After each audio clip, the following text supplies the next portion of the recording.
Live only on DAZN. He silenced Britain's best. Usyk, the Brit breaker, but now the dynamite is ready to explode. One night, one shot at Undisputed. Usyk versus Dubois 2. July 19th. Buy now at DAZN.com/boxing. My favourite channel after Box Nation and Queensbury. And DAZN.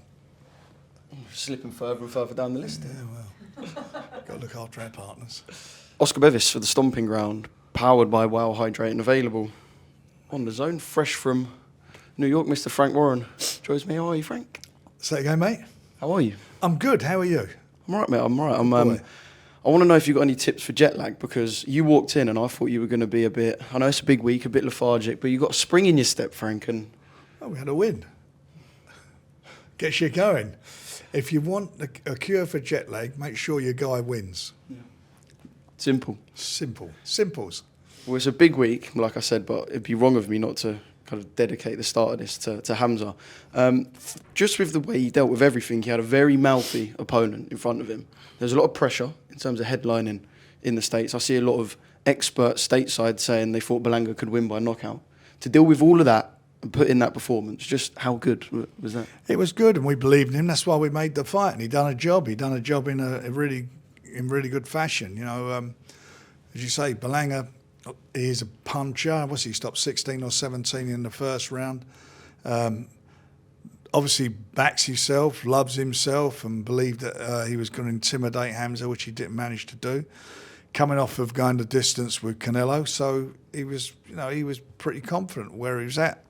But I always felt after that last fight he had against Adames that he had to move up, which is what he's done. And when his weight's okay, he's a handful for anybody, Hamza. Yeah.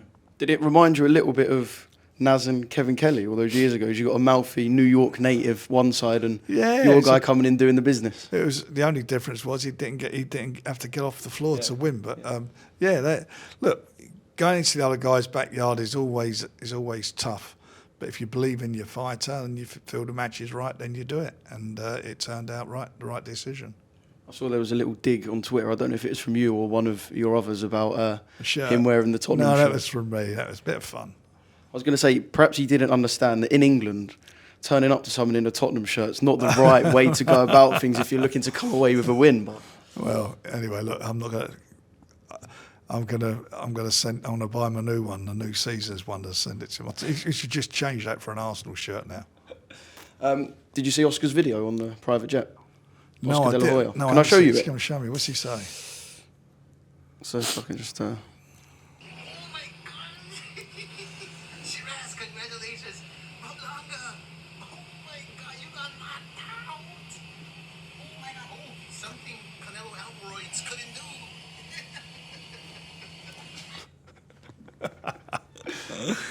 He looks... I mean, I've interviewed him a couple of times. He looks like he's great fun to be around, by the way. You can't, it was quite surreal. Some of the stuff was going out on there. I got the rest of the clothes. He pinched a wig. I wonder where it went. And Eddie pinched some pound notes on the stage. No, it was look. When you start leading with your chin, you're going to get hit on it sometimes. And unfortunately, Edgar did that. What do you think of Edgar now? You look now, and obviously there's method in selling a fight, and you got to do it that way. But it was pretty intense considering they're not long-term rivals. Him and Hamza. It was. No, but it's like intimidation, and sometimes that does get to people.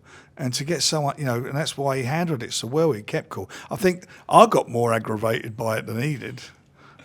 On the stage after I told him what I thought was going to happen in the fight, and I don't normally do that. But anyway, it was what it was, and Edgar, if he's got anything about him, he'll come back stronger from it. Yeah. And obviously, Canelo's been the talk since. What do you think Canelo's thinking watching that? Obviously, he's, like you say, gone the distance of Edgar Berlanga, and he's just watched Hamza come in and dismantle him. I mean, he's fought the best of the best, so I know he won't be quaking in his boots, but he must be looking and thinking, I've got to be honest with you, I think all he'll be focused on is what he's doing in September. He's a consummate professional. He's in with another consummate professional. The two of them are going to go in there.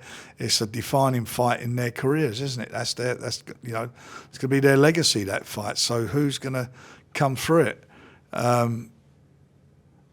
You got a weight disparity, whatever way you want to look at it. There's a weight disparity there.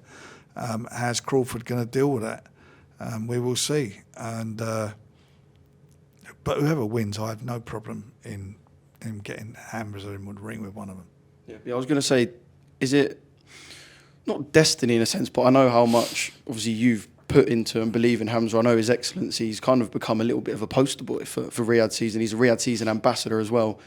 Does Canelo against Hamza seem pretty inevitable? If he comes through, yeah.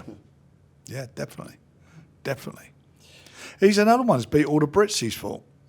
Canelo. All of them. And you're going to say until he fights Hamza? Correct. Can I ask you what you thought of Shakur Stevenson? So obviously you're sitting ringside. He took quite a lot of flack in, I would say, the previous 2 or 3 fights. Look, I know there's this whole Tom and Jerry thing, but you can't really be told how to fight. You fight to your strengths. I just want to know if you enjoyed watching Shakur and what you saw. I watched it back. I didn't see it at the time because I was in the dressing room with Hamza. What did I think of it? I mean, look, he is what he is. It's the art of hitting and not being hit. It's an exponent of boxing. At times it's frustrating when you watch it, but he does what he has to do. And he beat an undefeated fighter.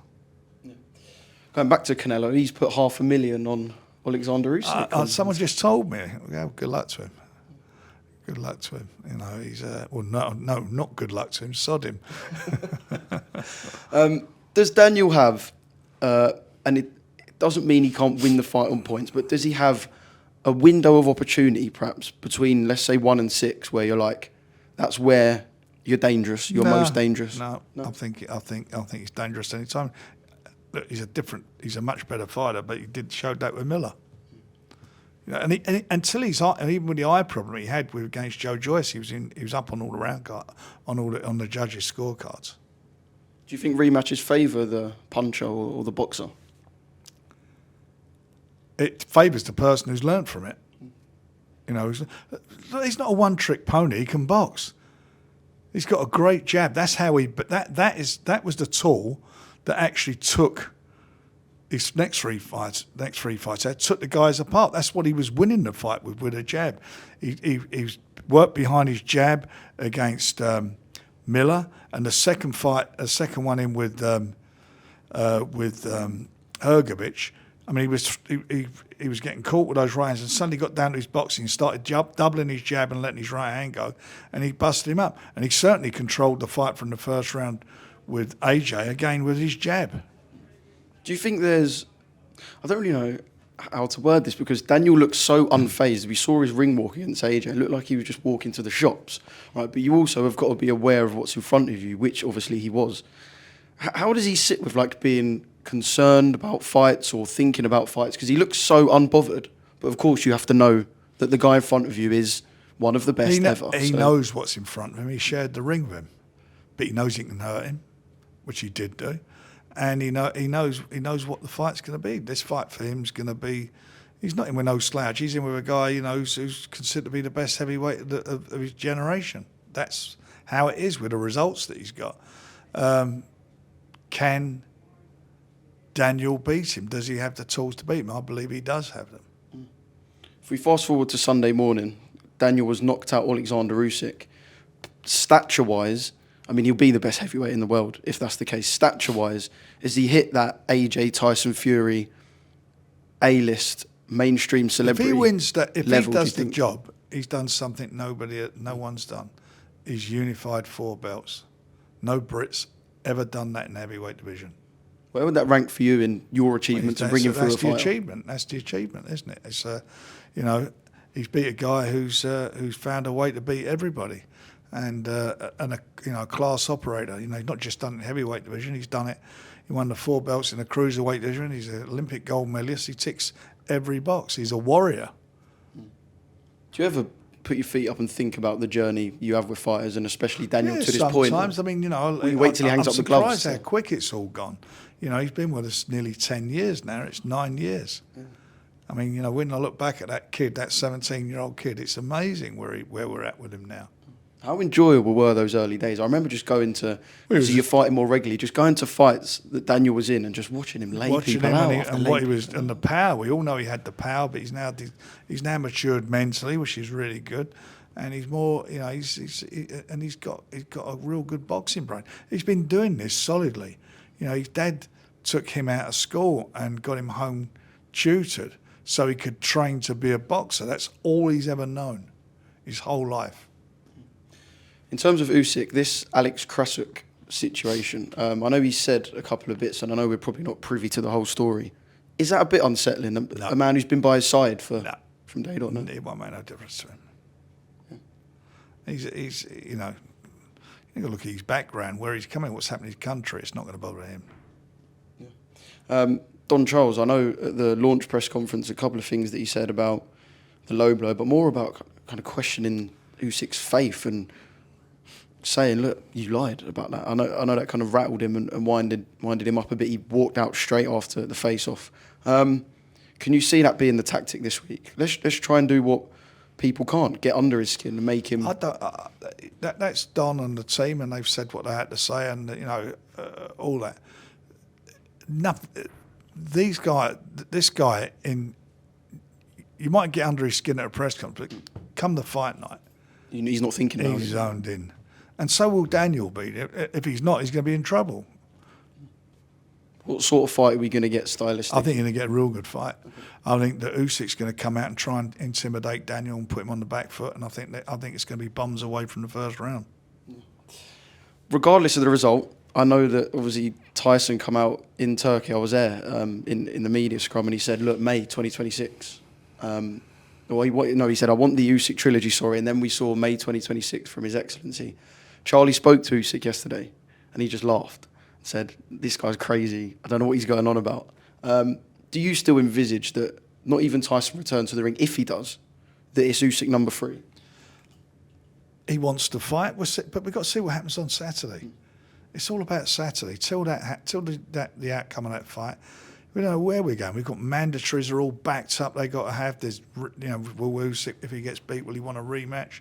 It's a really close fight, and you know, if the decision went Usyk's way, will he want to? You know, will we do another one? Who knows? I mean, it's just there's so many permutations. So we've got to just wait until Saturday, and then the dust settles, and we can start making some really good plans for some great fights. Whatever way you want to look at it, the heavyweight division's on fire. Could you ever envisage Daniel and Tyson fighting each other? I personally would not like to see it happen, but if it does happen, they're professional boxers, it'll happen. I know, again, this is the focus, but because you've got so many of the elite heavyweights all kind of so well placed in the governing bodies, have you got guys who have been kind of knocking at your door, dropping you messages going, look, say Daniel wins, things might vacate, I want to be here? They're all, look, everybody, we've guided, everyone who's been with us, we've guided them and manoeuvred them all into good positions. So most of them are in a good position. But the facts are, if there is a mandatory due, that first mandatory will be for the WBO title because it's their turn for the mandatory. Are you expecting Tyson to be there on Saturday night? I hope so. Yeah, of course I want him to come down. I want him to come sit with me. Okay. Final one, Frank. We had the Ring 4 press conference. Sam Noakes is just the coolest cat, isn't he? Oh, he's terrific. I love him. He's so unbothered by... He's a really decent guy. I've got to tell you, that's a great fight. Yeah. 2 undefeated young men. Not an old guy fighting a young guy looking to pass the baton on. They're 2 young, quality fighters, and I tell you what, you're going to get something special with that for that Riyadh season show. I mean, can I ask you what's a better fight, that or Yard Benavidez? Because they're both right up there. They're both great fights. Yeah. They're both great fights. They're good fights. They're good quality fights.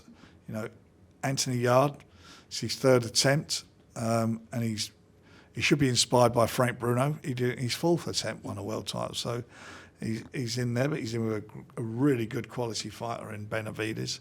It's going to be a fabulous fight. It's going to be a great night of boxing. Yeah, you mentioned Bruno in the 4th attempt, but for Anthony, do you think this is the last See how it is? World Look, level? what happens if it's a really close fight?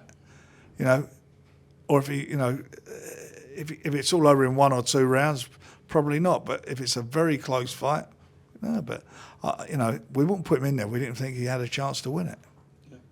All right, Frank, I really appreciate your time. I probably won't get to speak to you for the rest of the week till after the fight. Fingers crossed it's after the result that Britain wants for Daniel Dubois. Can we get the final? Frank Warren war cry. Why does Daniel Dubois do the business on Saturday night? I believe Daniel Dubois will do the business because it's his time. He's matured mentally, physically. He's there. He's on a roll from a great bunch of fights that he's knocked over the guys. Going in as an underdog, he's going in as an underdog again, and he's in Wembley, and there's going to be over 90,000 fans in there. The atmosphere is going to be electric. The stage is set for him to become the first British boxer in the heavyweight division to win and unify the 4 belts. Live only on DAZN, he silenced Britain's best. Usyk, the Brit breaker, but now the dynamite is ready to explode. One night, one shot at Undisputed. Usyk versus Dubois 2. July 19th. Buy now at DAZN.com/boxing.